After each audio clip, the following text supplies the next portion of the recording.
Well, when we last left our heroes, Netflix decided to produce a live-action Cowboy Bebop series. It did not go well. Cupcakes.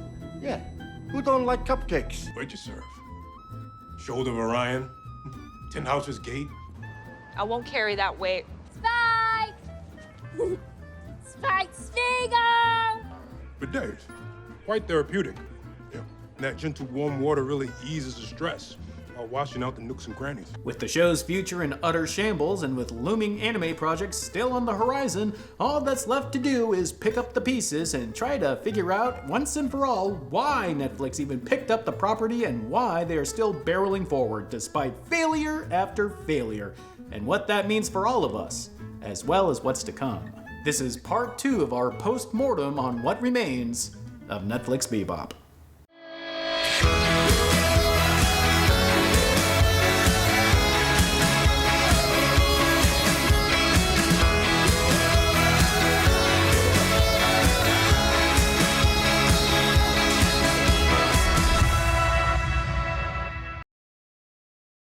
Chapter 3.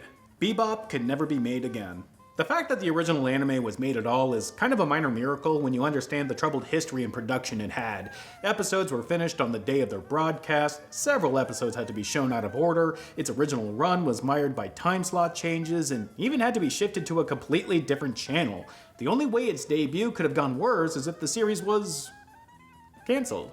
But it wasn't like the director, Shinichiro Watanabe, or the rest of the crew at Sunrise were just goofing off and twiddling their thumbs. The reason why they were constantly late was because it was a whole hell of a lot of work. Bebop was produced during the heyday of the 26-episode season, over twice the usual run of today's standard 12 or 13 if you're lucky, featuring a fully orchestrated and produced soundtrack that had to have taken months of writing, recording, and mastering.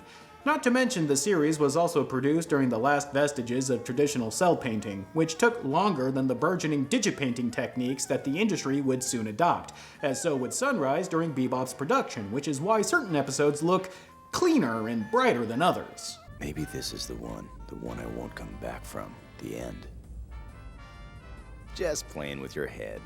Would you rescue me if it were true? The producers put up with these constant production headaches and slow turnaround because it was just the nature of the industry at the time. Anime was, and still mostly is, an industry wholly dependent on merchandising. Even the most well-known and loved properties of the day earned more through branded merch than they did licensing their shows for broadcast or DVD run, or even their own manga sales. Today, the most successful anime property, Demon Slayer, made nearly $8 billion in merch alone at its last tally, compared to the $385 million it made in manga sales in 2020, or the $4.4 million it made in home video release in the same year. And this stretches all the way to Bebop, since its existence was predicated upon Bandai wanting to sell figurines and models of spaceships, as they were essentially the bread and butter of the Japanese otaku market. As such, they would inform Watanabe that so long as his show included spaceships, they would greenlight any project he showed them. And while at first glance this may seem callously opportunistic to some degree, the fact that Shinichiro Watanabe was given so much creative wiggle room is something that would never happen today. With such a loose guideline to go by, Watanabe was allowed to form and create a show that was equal parts space western, film noir, martial arts, cyberpunk, blaxploitation, horror. It was essentially a love letter to his entire movie collection, all banked by gouging otaku on Swordfish 2 models and DVDs. Check it out. These are the original release Japanese Cowboy Bebop DVDs I found while I was in Japan. While the show was originally released over 6 DVDs here in America, the Japanese had reduced the amount of episodes per disc and stretched the run to 9 DVDs. So not only were the Japanese fans getting less, they were charged more for the privilege, as the original asking price in 1999 was an eye-watering 5,000 yen, or about $50. $50 for 2 episodes. That's Activision prices. Or EA prices. Or Ubisoft prices. Or Take-Two prices. Or Square Enix prices. I don't game much anymore.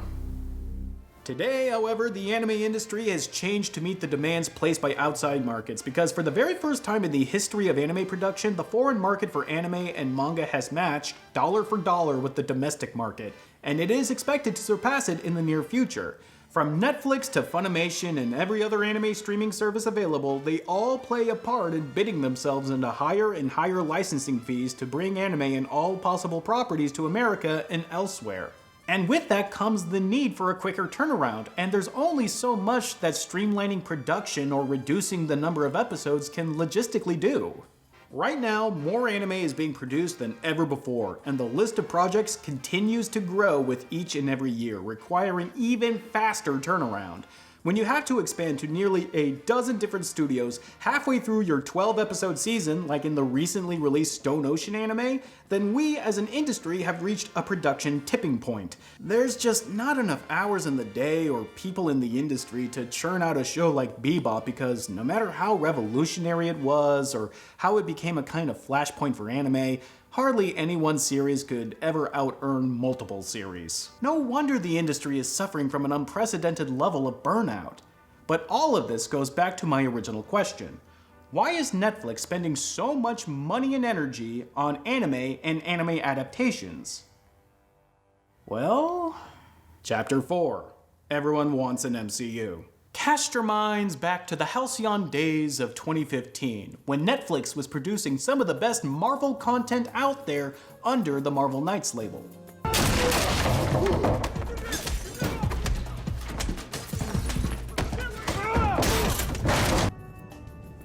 I love you.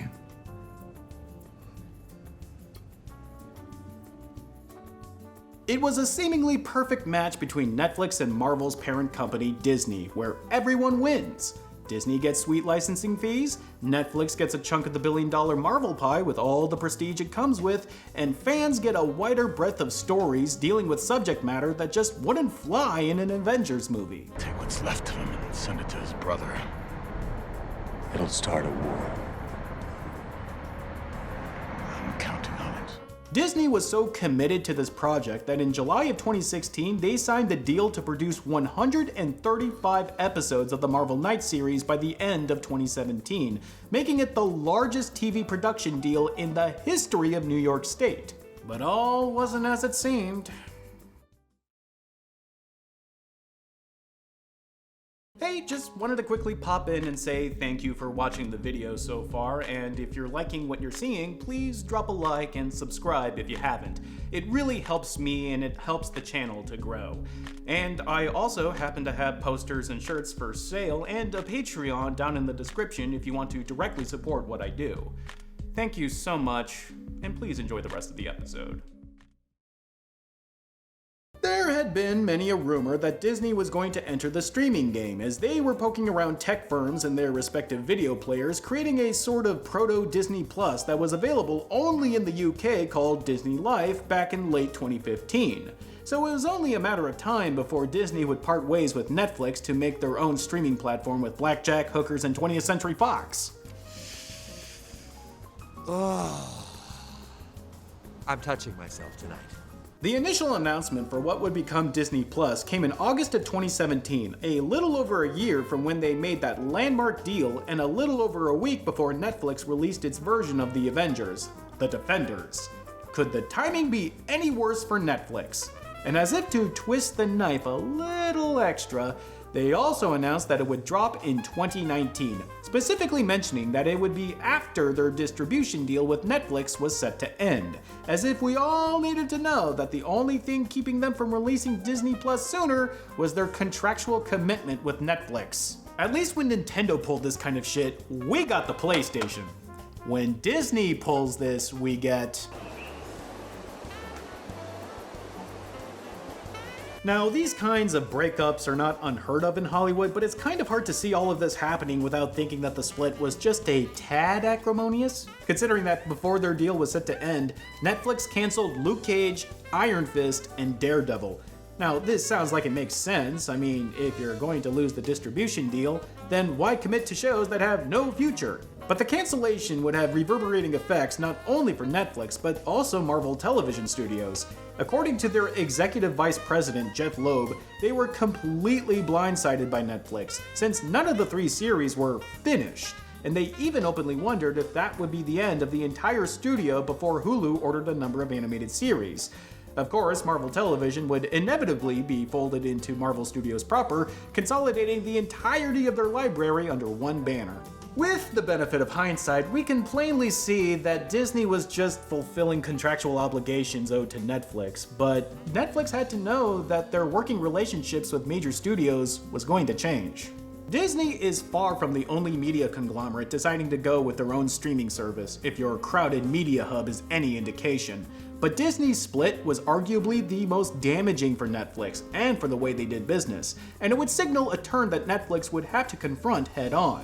The only way to keep competitive in an ever-changing and crowded streaming market occupied by an ever-growing list of major corporation-owned platforms was going to be original content.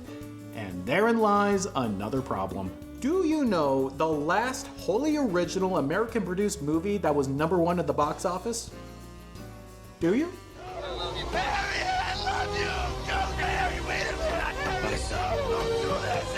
I shit you not. And no, Frozen doesn't count, as Hans Christian Andersen's estate would have you know. Armageddon was the #1 movie of 1998, raking in over $550 million at the box office, not adjusted for inflation, making it the 3rd lowest grossing #1 film in the last quarter century, ahead of Mission Impossible 2 and Demon Slayer Mugen Train. Of course, Demon Slayer came out in 2020, so it was ostensibly fighting with one hand tied behind its back, and Mission Impossible 2 was Mission Impossible 2. In a world where Christopher Nolan had to leave Warner Brothers, who had previously produced every single major release of his since Insomnia, because Universal was willing to give him the budget to make his upcoming Robert Oppenheimer film, and WB wasn't, the idea of putting serious money into an unproven and unknown property is tantamount to betting the grandkids' college money on a horse. I mean, who would even want to watch an original property these days? God. The only thing worse was if it was foreign and had heavy anti-capitalist themes. Good luck trying to sell that to an American audience. So the environment that Netflix found themselves in is one where known properties are king, and Netflix themselves have very few original properties that they can call their own. They don't have a library of well-known and historically significant characters such as Disney or Warner Brothers, nor do they own the rights to well-known and historically significant stories, as any number of movie and television studios do. And they don't seem willing to pull a Bezos and try to buy MGM.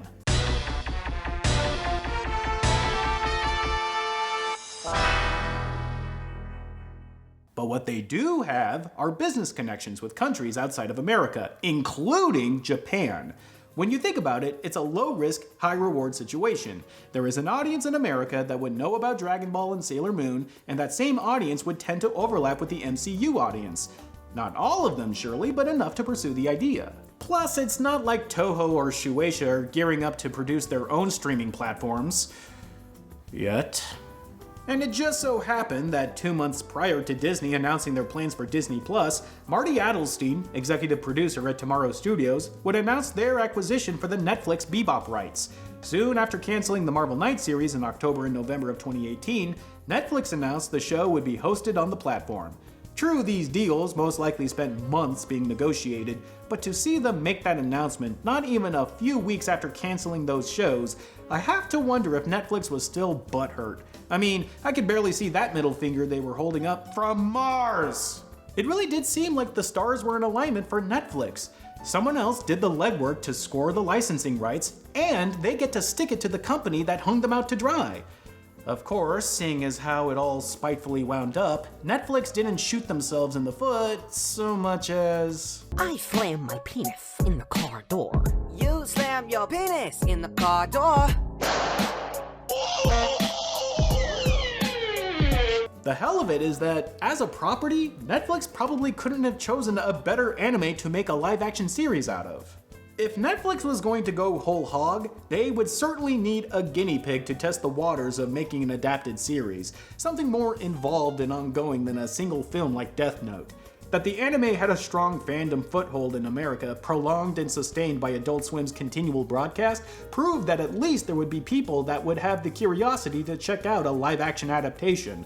Not only that, Bebop is unique among anime properties, and I mean besides anything immediately obvious. No one person actually owns Cowboy Bebop. It's collectively owned by its studio, Sunrise.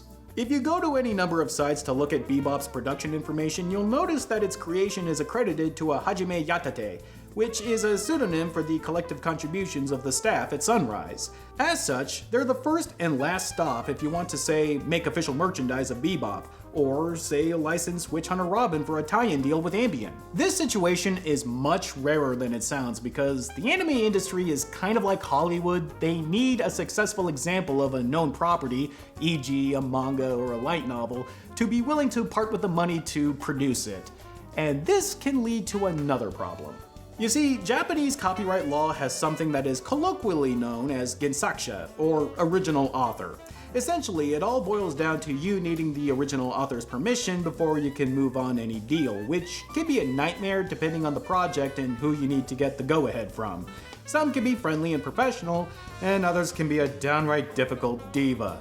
Of course, the profession of being a manga artist is its own brand of stressful, and I don't necessarily begrudge any one creator for being successful enough that an American company should want to give you more money and you decide to flex on your demands. But there is a line.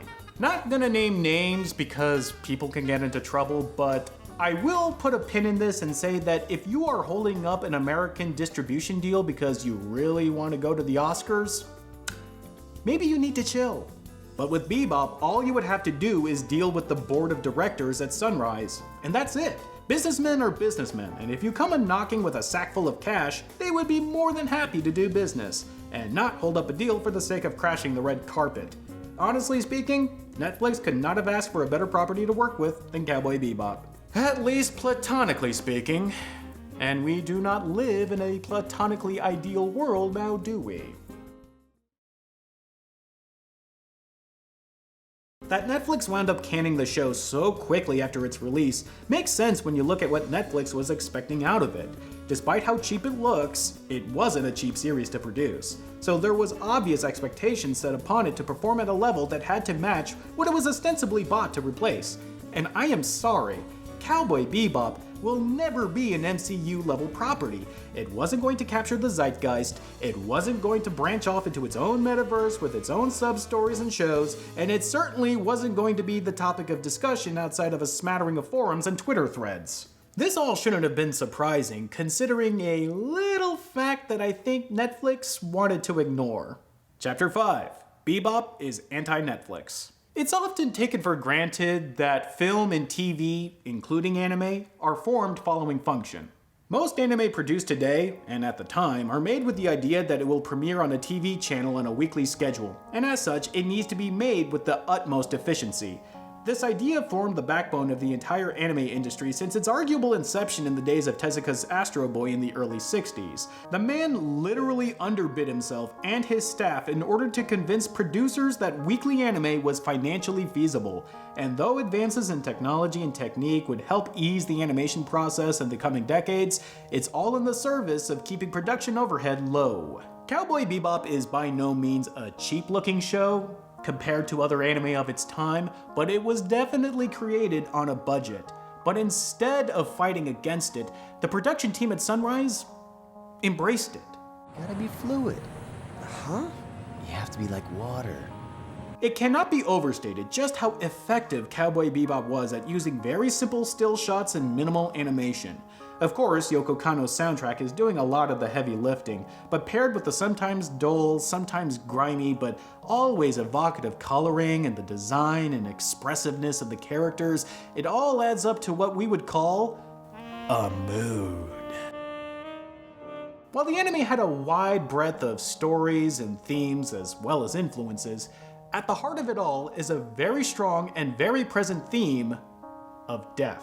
Spike's story of feeling like he is caught in limbo as if his life with the Red Dragon Syndicate and his friendship with Vicious were all just memories from a previous life, of not being sure whether or not he's dead and remembering or just dreaming ceaselessly, is carried through beyond just the main anchor episodes. Time and time again, themes of death and life and feeling perpetually caught in the proverbial terminal between arrival and departure are told through episodes of the anime. I feel so heavy. But I finally feel at ease. There is a grandeur to the feeling of watching Bebop, something altogether ethereal yet tangible, like if you focused on it too much it would disappear into vapor, but if you let it sit where it lay, you can't miss it. I can't properly put a single word on this feeling. It's bittersweet, poignant, and very, very French. The closest I can come to a label is this ambiguous, pleasant ennui. It's a feeling that's impossible to pin down or give a logical and rational explanation as to why it's being felt. But it's there. Cowboy Bebop is a show that embraces death and revels in finality and things coming to an end, and what might come to be after this life is over. Do not fear death. Death is always at our side. When we show fear, it jumps at us faster than light.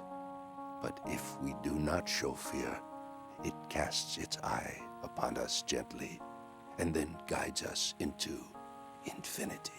In other words, it's a coda and thesis that is completely at odds with a medium and platform like Netflix. Impermanence? Ambiguity? Finality?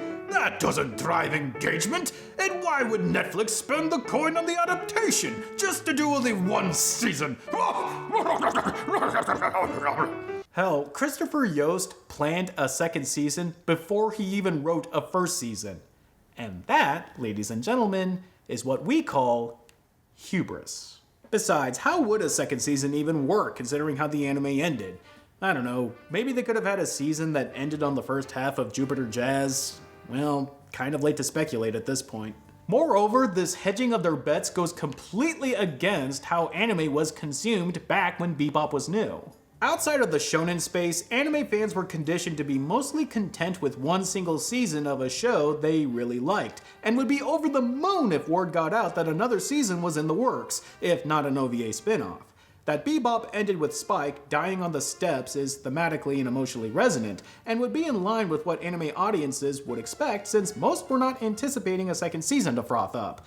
But it's also the kind of ending that doesn't leave a lot of room for, and then what happens? And Netflix, the god king of binge watching, thrives on answering that question.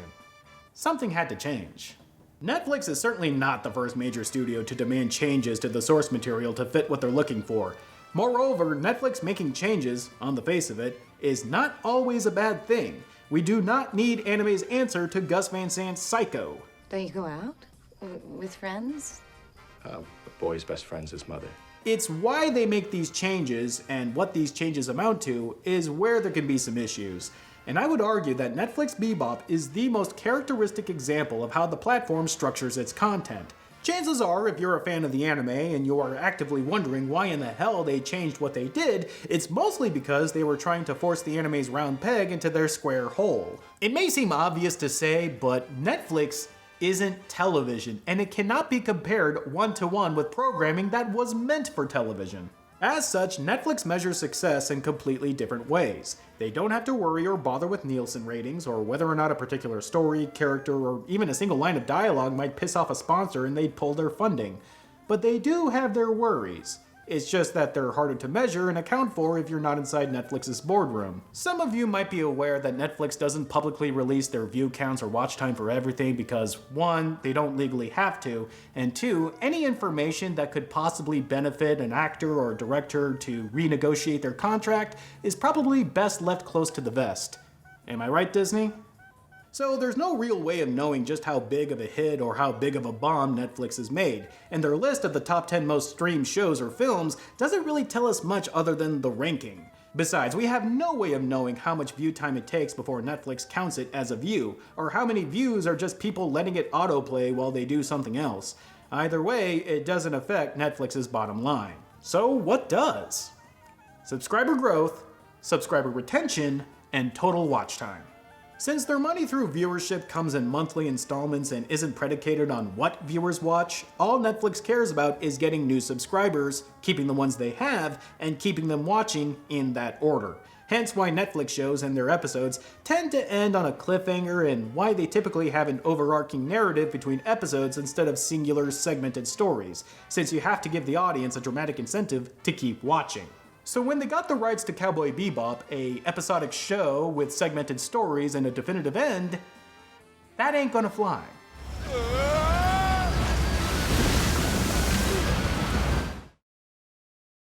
To be perfectly honest, I find the adaptation process of Netflix Bebop utterly fascinating, much in the same way Seth Brundle found his hideous transformation utterly fascinating. You're a relic. Yes, you are. You can't deny it. Artifacts of a bygone era. So remember me talking about adaptation all the way back in my Sin the Movie episode? Well, the same equation of addition, subtraction, and reduction holds true here. But what Netflix decided to add, subtract, and reduce ranges from the understandable to the completely baffling. What do we do now? We wither.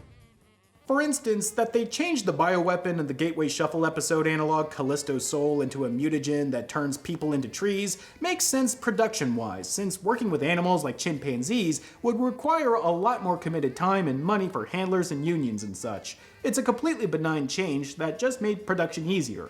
Likewise, that they changed Whitney from a man to a woman, and therefore the nature of their relationship with Faye is equally benign. It still conveys a narrative reason why Faye has trust issues, so what does it matter if the relationship she thought she had was a romantic one or a familial one, as both would be emotionally devastating if they were revealed to be founded upon false pretenses.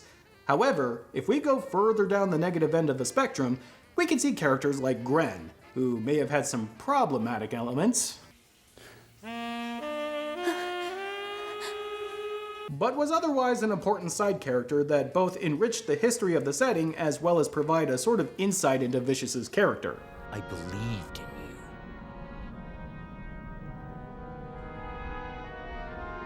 There was nothing to believe in. Now, Gren is a cabaret lackey of Anna's who doesn't really do much at all. Shonen, shoujo, and all you dirty, dirty folks in between. Again, you can kind of understand why they did what they did, but I really wish they didn't have to reduce them down to essentially the gay best friend stereotype, especially when half the reason why Jupiter Jazz hits so hard is because of their story. No warrior's tears are going to be streaking across the night sky in this adaptation, no siree. And if we go even further down the negative end of the spectrum... Spike! Spike Spiegel! I feel like I'm going to be committing a kind of otaku heresy here, but I suppose it wouldn't be the first time for me. Ed really shouldn't have been here at all. How come Edward got left out? Personally speaking, I was never much of a fan of the character in the anime, and that the show would intentionally leave her out of the plot during the more dramatic episodes, including writing her out entirely for the last 2 episodes, is proof positive that her presence detracted from the solemnity and drama that the series was going for. And yet, when the Netflix Bebop trailer landed, all anyone could ask was, "Where's Ed?" Well, here she is. We have to find Velazio before he does spooky bad things. Exactly as you remember her. No fooling, out of all of the aspects of Bebop, Ed's character emerged the least changed. True, she only appeared in the very last scene of the last episode, as if her big reveal was going to be the moment that the audience would jump out of their seats and cheer like Captain America wielding Mjolnir. Spike! Spike Spiegel!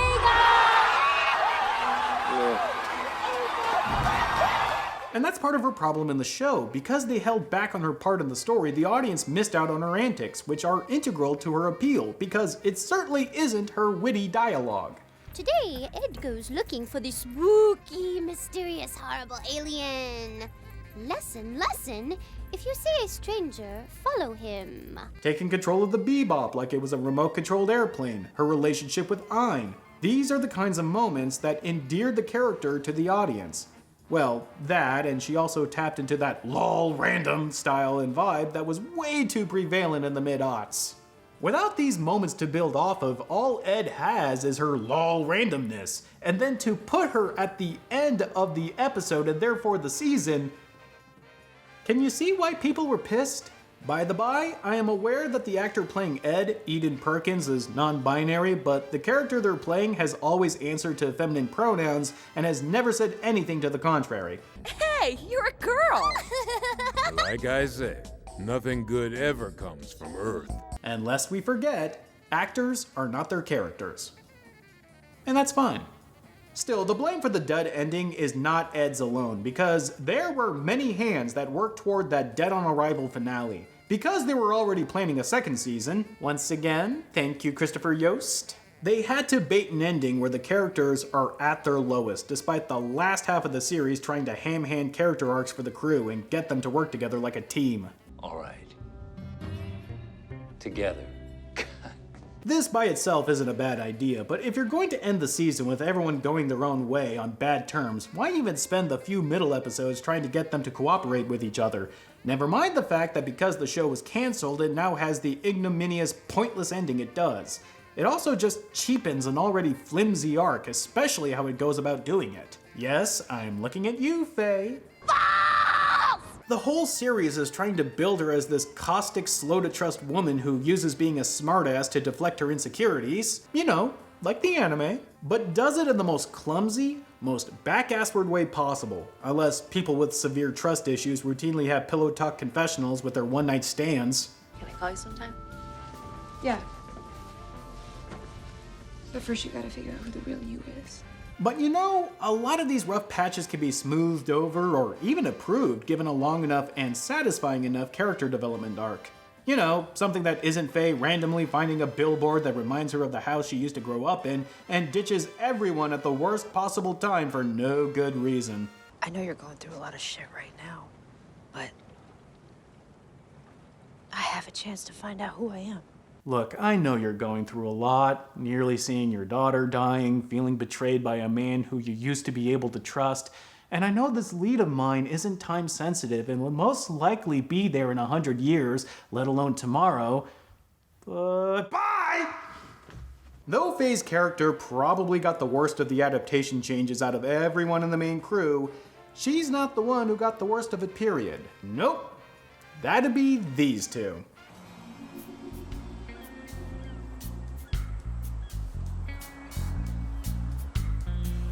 Yep. It's finally time. If there were two characters that are emblematic of how Netflix operates and how it can completely derail and upend character development, it would be Vicious and Julia. I knew the gun wasn't loaded. The weight was off. Liar. In the anime proper, both Julia and Vicious were elusive, ill-defined characters whose personalities were either subdued or just weren't given a lot of screen time to let themselves be known. By that extension, Vicious is treated less as a human and more as a force of nature, someone who obviously has ambitions and a cold streak that drives him to be merciless, deceptive, and, well, vicious. Don't forget, a serpent's venom poisons slowly after the bite. His role as antagonist, or at least this kind of antagonist, doesn't call for a detailed backstory or defined characteristics. All we get is what is necessary for the audience. Hints of what his relationship with Spike was like, and how Julia entered his and Spike's life, how it must have turned their camaraderie sour, and that at one time he had betrayed his own brother in arms to cover his illegal activities during wartime. Likewise, Julia is just as vague and mysterious, if not even more so than Vicious. I thought that if I die, that's fine with me anytime at all. But then I met a certain woman and it changed. In that way, it makes sense that the major figures of his past are these nebulous ciphers representing major points of his previous life, as the particulars of dreams tend to fade once you wake up. It's unfortunate that because they went with this direction, it kinda puts Julia in the fridge, so to speak, existing only to be killed off to give the lead male character motivation. But considering the timing of her death in the show's plot, as well as the show's relationship with death in general, I find her case to be at least more nuanced than most, if not completely devoid of criticism. It's all a dream. Yeah. Just a dream. Still, nebulous characters and ambiguity are not what make Netflix tick. That both Julia and Vicious were characters with hazy histories and not much screen time was pretty much an open invitation for Netflix to treat them as if they were a collective open canvas, able to be painted over so as to fit the kind of story that they wanted to tell. Another expansive, branching narrative for the perpetual content machine.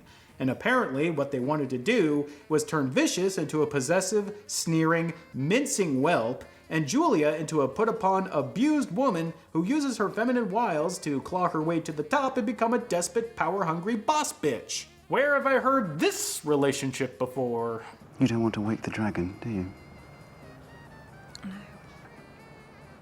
I suppose I can't fault Netflix for wanting to bite from other, more well-known and successful properties to help massage in the viewers who didn't watch the anime, which would also explain the blatant ripping off of The Last Jedi here. But I certainly can fault them for how obnoxious and gratuitous their abusive relationship is, and how it's plainly obvious that it's just being used to pad the runtime and therefore the watch time. This is the most aggravating kind of filler imaginable, seeing time and again Vicious physically abusing Julia and Julia just egging him on to do it. This isn't high drama. This is Jerry Springer. Because what kind of a man stays with a woman who slept with his best friend? But I see now you will always be in the shadow. Julia. So you may as well put a bullet in me now because you will never be man enough. Shut up! Shut up! Shut up! Oh, it's okay, Petey. I just wanted to change things up. That's all. I still love you so, so much.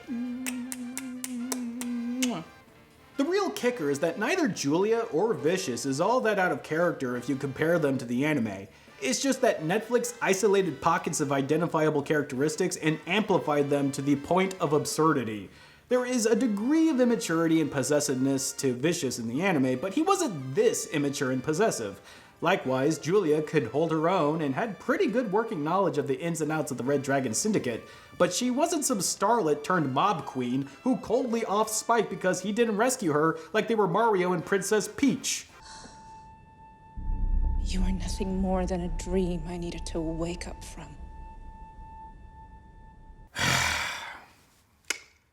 You know, when I heard that the show was canceled, I wasn't surprised the least bit.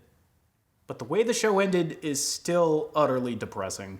I mean, Julia shooting Spike out of the window and the crew bitterly going their own ways is a downer ending in of itself, but seeing as how this would be the way the show goes out, it just leaves you with a bad taste in your mouth and makes you appreciate the elegant simplicity of how the anime ended. But ultimately, everyone reaped what they sowed, and though we have yet to hear news about how the fallout will affect Yu Yu Hakusho or One Piece or Gundam, I do believe that there is something for all of us to take away from this. Chapter 6.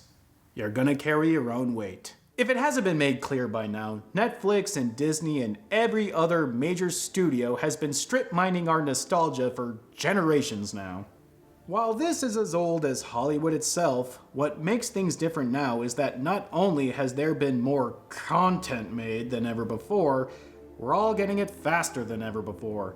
Common sense would dictate that eventually everyone will realize that the past is just that, the past, and hanging on to nostalgia is merely just wanting to be young again. Or, to put it more cynically, we're gonna run out of reboots to reboot. Of course, there will always be a fresh batch of 20-somethings and 30-somethings with monetizable nostalgia, and there will always be those that aim to capitalize on that, continuing the constant cycle of regurgitating pop culture. We were nostalgic for the 50s and the 70s, the 60s and the 80s, the 70s and the 90s, and so on and so forth. Repurposed nostalgia will always be a shortcut to profits. Anime fandom is unique only in that it has managed to avoid the American mainstream pop culture sphere, at least until now, where it has become a veritable new vein of nostalgia just waiting to be exploited. Perhaps Netflix learned their lesson that we can only go back to the well so many times before people wind up wanting something new, as the success of many a new property, led by Squid Game, is keen to show. Or perhaps they committed to seeing this through, consequences be damned. But regardless of their choices, there will still be other studios and creators who either have yet to learn or will never learn. While that might seem frustrating from the outside looking in, we cannot allow our own past and memories to speak louder than our present day common sense. I was just plain pissed off while I was watching the show for this episode, but seeing as how everything broke down the way it did, I look back on that day spent being pissed off and I realized it was just another waste.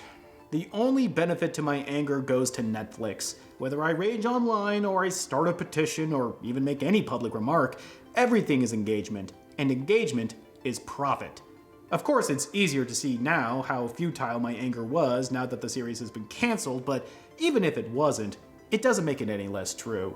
And besides, there's still other reboots, remakes, reimaginings, prequels, sequels, midquels, spin-offs, and board game versions of everything to come. It says we will all be immortalized as content. Bebop was canceled, but the perpetual content machine continues to churn on. If you haven't had a nostalgic reboot happen to you, it will. Just give it time. And in a world where even discussing it on social media ends up profiting the rights holders, what is there to do? Well, you got two options. You either make your peace and enjoy what you can, or you disengage. The decision is yours to make, and all you have to do is follow through. No matter how powerful these media conglomerates seem, and they are, they get that power from the audience. Us. It might seem a tough pill to swallow to completely disengage if you're of that mindset, and the fear of missing out can be exacerbated by anger.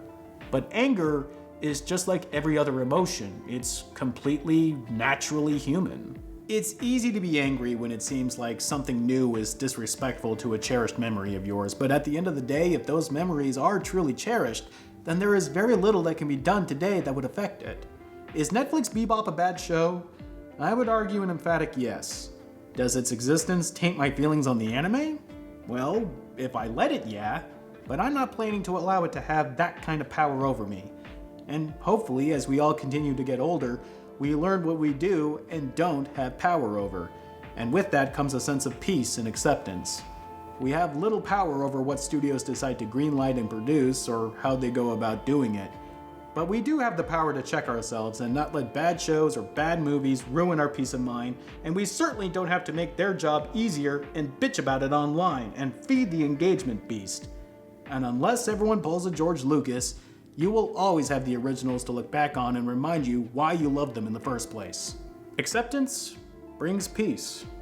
Or, in other words, oh well. Whatever happens, happens. Happy holidays.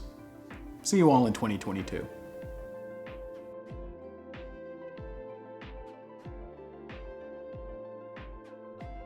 Oh, and just in case you think I forgot, Netflix's Cowboy Bebop isn't supposed to be good. Well, this wasn't supposed to be called a swing, so I guess everyone loses. And thus concludes my triennial baseball joke for 2021. See you all in 2024. Boom! Right at the buzzer! I am legend!